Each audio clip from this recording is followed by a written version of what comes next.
Добрый день, уважаемое педагогическое сообщество. Сегодня мы с вами хотим поговорить о участии в конкурсе республиканского значения, который называется «Лучший педагог специального коррекционного образования 2018». Сегодня вебинар будут проводить специалисты Центра сопровождения специального инклюзивного образования Ирина Дмитриевна Новикова. Все, и Савенко Наталья Александровна. Очень приятно, спасибо. Итак, сегодня мы с вами поговорим об общих положениях, о задачах, о номинациях конкурса и о некоторых нюансах предоставления работы для того, чтобы вам успешно можно было поучаствовать в данном конкурсе. Итак, первое. Очень бы хотелось обратить внимание на то, что, во-первых, конкурс организуется не только Республиканским институтом развития образования, но и Министерством образования, науки и молодежной политики Республики Коми. Конкурс проводится в первую очередь с целью выявления и трансляции лучших образцов профессионального опыта педагогических работников специальных коррекционных школ-интернатов и специальных коррекционных школ Республики Коми. Основными задачами конкурса это развитие творческой инициативы, повышение, естественно, профессионального мастерства педагогических работников данных учреждений. И самое главное, это распространение лучших образцов профессионального опыта педагогических работников системы специального коррекционного образования, в том числе и на портале «Открытое образование Республики Коми». Конкурс проводимый является заочным. Есть несколько номинаций. Это лучший воспитатель для воспитателей специальных коррекционных учреждений, лучший специалист для узких специалистов, это учителя-логопеды, педагоги-психологи, дефектологи, тифлопедагоги, сурдологи, социальные педагоги специальных коррекционных учреждений Республики Коми. Также номинация «Лучший учитель начальных классов» для учителей начальных классов данных учреждений данной категории. И лучший учитель 5-9 классов для учителей именно данных классов этих учреждений. Далее. Условия участия. Основанием для участия в конкурсе, естественно, в первую очередь является заявление участника и представление на него от руководителя образовательной организации. Образец представления представлен на слайде, можете внимательно с ним ознакомиться, посмотреть. Не забываем заполнять номинации, в которые вы будете участвовать, правильно прописывать фамилию, имя и отчество. Я хочу указать, что от одной школы, от одной организации может быть выдвинут как один кандидат, так и несколько кандидатов. Да, поэтому в представлении можно указать по всем номинациям тех специалистов, которые будут участвовать от вашего конкретного учреждения. Или одна номинация. Да. Ну, далее. Основным, естественно, является это условие участия в нашем конкурсе. Хочу напомнить, что конкурс начинается с 22 октября, то есть уже начался и уже идет прием ваших документов для конкурсного участия. Прием документов будет проходить до 9 ноября включительно до 17:00 по московскому времени. Участник регистрируется на официальной странице конкурса, ссылочка предоставлена. Представляет туда все конкурсные материалы. Конкурсные материалы можно загрузить в облачное хранилище файлов. При регистрации обязательно указать ссылочку на материал предоставляемый. При этом хотим обратить особое внимание, что при загрузке файлов в облачное хранилище необходимо нажать кнопочку либо «Поделиться ссылкой», либо «Подтвердить доступность ссылки другим». В зависимости от того, через какое облачное хранилище вы загружаете материалы для конкурса, Mail или Google. Далее можно отправить конкурсные материалы на почту организаторов одним сообщением. по адресу, который представлен на экране. Еще хотим обратить особое внимание, что конкурсные работы, которые будут поданы после 9 ноября, после 17:00 к участию в конкурсе приниматься не будут. А также обращаем ваше особое внимание, что все конкурсные материалы, которые приходят к нам уже после назначенного времени, обратно не возвращаются и не рассматриваются. Далее. Конкурсные работы с 9 ноября по 14 ноября будут проходить экспертизу, в результате которой будут определены как победители, так и лауреаты в каждой из номинаций.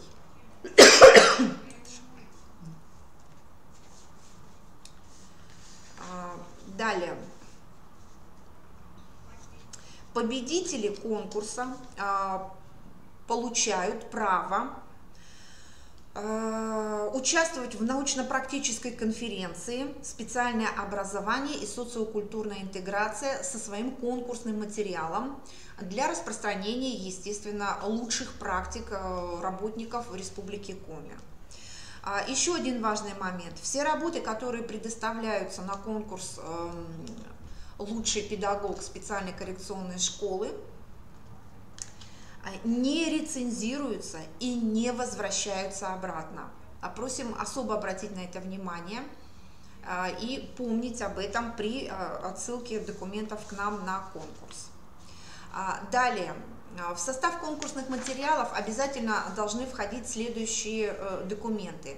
Первое, для правильного оформления все-таки требуется титульный лист. Образец титульного листа представлен как в положение о конкурсе, также представлен на слайде, можете внимательно с ним ознакомиться. Сюда же отправляется и представление на участника конкурса по образовательной организации, по представленному уже заранее образцу. Также хотим обратить внимание, что к титульному листу желательно сразу же прикреплять всю работу, не отправлять ее частично, чтобы не было раздельно, отдельно титульный лист, отдельно представленная работа, так как это затрудняет экспертизу, затрудняет работу экспертной комиссии. Особенно выгрузку материалов. Да, особенно выгрузку материалов. Приходится разыскивать, собирать все воедино, поэтому убедительная просьба, чтобы это все было оформлено правильно, лаконично и грамотно. Далее, следующее. Представляется, естественно, анкета участника. В данной анкете все прописывается, и работа, и образование, и особенно контакты, те контакты, которые у вас на данный момент актуальны, чтобы в случае каких-то нюансов, каких-то возникших вопросов мы могли к вам обратиться, до вас дозвониться и решить вопрос, естественно, положительно в вашу сторону. Поэтому особо хотим обратить внимание, чтобы все ваши контактные данные были указаны в актуальном времени, в настоящий момент. Далее, обязательным является согласие на обработку персональных данных с личной подписью участника в формате PDF. Также обязательно предоставление согласия на обработку персональных данных ребенка с подписью родителя или законного представителя данного ребенка, также в формате PDF, при условии, если этот ребенок участвует в непосредственном конкурсе, то бишь он заявлен в ваших конкурсных материалах. Далее, в случае наличия в конкурсных материалах фото и видеоматериалов с участием каких-либо детей, также предоставляется согласие на обработку персональных данных ребенка с личной подписью родителей либо законных представителей данного ребенка. Далее. Конкурсные методические материалы, помимо титульного листа, включают в себя визитную карточку, где происходит предоставление конкурсантам себя, своих интересов, свое профессиональное кредо, участие в различной общественной деятельности учреждения. Тут же предоставляется анализ результатов педагогической деятельности за минимум 3 года. Особые достижения учащихся или воспитанников в соответствии с тем профилем работы конкурсанта, которую вы предоставляете на конкурс. Далее тут же в этом же материале предоставляется методическая разработка. Это конспект урока или занятия. сопровождаемые видеозаписью, либо фрагментом видеозаписи. И, естественно, педагогическая находка, учебно-методическая деятельность. Это трансляция конкурсантам педагогического опыта по проблеме обучения или воспитания детей с умственной отсталостью, с интеллектуальными нарушениями в форме либо выступления, либо публикаций. Поскольку очень часто возникают вопросы по именно данному пункту, я бы хотела, чтобы более подробно об этом рассказала Ирина Дмитриевна. Да, прямо сразу. Да. Прямо сразу. Данная рубрика «Педагогическая находка» является самым главным, я бы сказала, самым главным критерием всего вашего портфолио, предлагаемого на конкурс. Что такое педагогическая находка? Педагогическая находка – это та технология, та система методов обучения, та система дидактических средств обучения, которая разработана лично вами. И в процессе вашей педагогической деятельности обеспечивает максимальную эффективность. Или пусть даже это будет та система методов средств обучения, которая вами не разработана, пусть вы эту систему будете использовать по аналогии, но в ней вы достигли своего мастерства, и это обеспечивает вашу высокую результативность. Нам бы хотелось, чтобы вы в своем портфолио показали вот эту вот преемственность между методической разработкой урока и выступлениями и публикациями. Анализируя прошлогоднее портфолио, мы пришли к такому выводу, что здесь вот у вас наибольшие такие расхождения получились. Например, вы говорили о том, что вот публикации такие-то, и даете перечень публикаций либо в инфоуроке, или еще где-либо, даже в журналах каких-то вы печатаетесь. На методсоветах или на методических объединениях, конференциях вы выступаете, но вот эти вот выступления и публикации, они совершенно никак не связаны. Ну, допустим, предметные уроки, 2 предметных урока, а выступление у вас посвящено, ну, например, каким-то особенностям воспитания детей. То есть нет никакой взаимосвязи между вот этими публикациями и выступлениями. Другой еще вариант.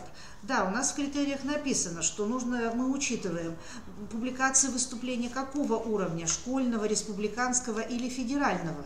Но так вот тоже ограничиться просто перечислением в форме таблицы, выступил там-то, опубликовал то-то и там-то, это тоже не есть хорошо. Нужно предоставить какой-то анализ вашей такой вот учебно-методической деятельности, то есть показать свою находку.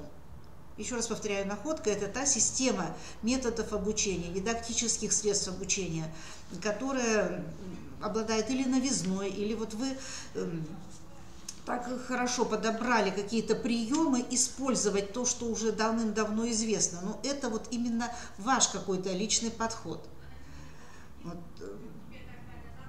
Вот это вот как раз вот на этом вот хотелось и остановиться, чтобы здесь была четко вот прослежена какая-то вот ваша действительно изюминка, особенность вашей учебно-методической работы.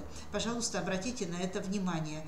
А просто вот так вот прикладывать сертификаты, грамоты или справки, подтверждающие, что вы это опубликовали или с тем-то выступили, это недостаточно. Пожалуйста, сделайте еще анализ. Если будут вопросы какие-либо, задавайте в чате, мы будем отвечать. Спасибо, Ирина Дмитриевна. Далее, все конкурсные материалы, собранные вами, отправляются в электронном виде с обязательным указанием темы письма. То есть, когда вы отправляете письмо с вложениями ваших конкурсных методических материалов, обязательно напишите название, тематику «Лучший педагог специального коррекционного образования 2018», чтобы при выгрузке этих материалов мы понимали, что данные материалы пришли конкретно на конкретный конкурс, и не возникало какой-либо путаницы. Далее, каждый вид конкурсных материалов прикрепляется к письму отдельным файлом с указанием его названия. Если вы, отправляя методические материалы, пишете, что вы направляете методический материал на такую-то номинацию, такого-то конкурса, то, допустим, видео или какие-то там фрагменты или фото вы можете приложить еще дополнительным файлом, но с обязательным указанием, что к этому материалу с этим названием и данного человека, чтобы не возникало, опять же таки, элементарной путаницы в поиске ваших материалов для оценивания в последующем. Далее. Конкурсные материалы, содержание которых не соответствует положению данного конкурса, к участию в конкурсе допускаться не будут. Следующее, на что хотелось бы обратить внимание. Работа экспертной комиссии проходит достаточное количество времени для того, чтобы можно было грамотно, качественно оценить, да, предоставленные методические материалы конкурсные для конкурса. Итоги конкурса утверждаются не нами. Экспертная комиссия составлена не только из наших сотрудников Института развития образования, но и из специалистов Министерства образования и молодежной политики Республики Коми, из специалистов различных общественных организаций и так далее. Поэтому это достаточно долгий, трудоемкий труд, процесс большой, и убедительная просьба дождаться результатов конкурса в рассылке и в предоставлении материалов по итогам конкурса на сайте нашего института. Естественно, все будут оповещены, поэтому никто не останется как бы обделенным, скажем так. По итогам конкурса в соответствии с каждой номинацией определяется победитель и лауреат. Победители и лауреаты в каждой номинации награждаются дипломами Министерства образования, науки и молодежной политики. Участникам, чьи работы соответствуют требованиям, но не ставшие победителем или лауреатом, направляется электронный, заметим сразу, электронный сертификат «Участник республиканского конкурса. Лучший педагог специального коррекционного образования 2018». Далее. Методические разработки, получившие в итоге диплом победителей и лауреатов, будут размещаться в авторской редакции на портале «Открытое образование Республики Коми» в разделе «Лучшие педагогические практики и системы образования Республики Коми».